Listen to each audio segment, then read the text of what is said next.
সরকারি স্কিমের টাকাগুলো সরাসরি ডিবিটির মাধ্যমে পাঠানো হয়। যেমন ধরুন পিএম কিষাণের টাকা, কৃষক বন্ধুর টাকা কিংবা আরও অন্যান্য সরকারি সুবিধা।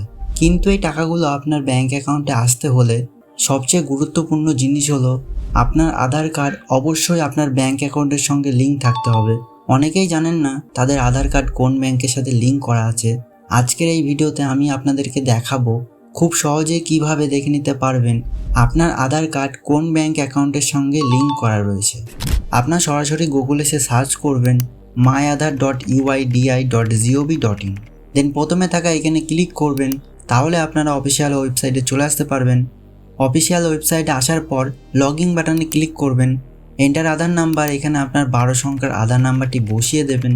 তারপর এন্টার ক্যাপচা, এখানে ক্যাপচা কোডটি ফিল করে লগ ইন উইথ ওটিপি বাটনে ক্লিক করবেন। তারপর আপনার আধার কার্ডের সঙ্গে যেই মোবাইল নাম্বার লিঙ্ক করা আছে সেই মোবাইল নাম্বারে ওটিপি আসবে। এন্টার ওটিপি, এইখানে ওটিপিটা বসিয়ে দিয়ে লগ ইন বাটনে ক্লিক করবেন। লগ ইন করার পর আধার কার্ডের সমস্ত সার্ভিস দেখতে পারবেন। এখানে একটি অপশান দেখতে পাবেন ব্যাংক সিডিং স্ট্যাটাস, এখানে একবার ক্লিক করবেন। তাহলেই আপনারা দেখতে পারবেন আপনার আধার কার্ডের সঙ্গে কোন ব্যাংক অ্যাকাউন্ট লিঙ্ক আছে। খেয়াল রাখবেন এখানে শুধু ব্যাংকের নাম দেখাবে, কিন্তু আপনার ব্যাংক অ্যাকাউন্টের নাম্বার বা অন্য কোনো ডিটেলস দেখাবে না।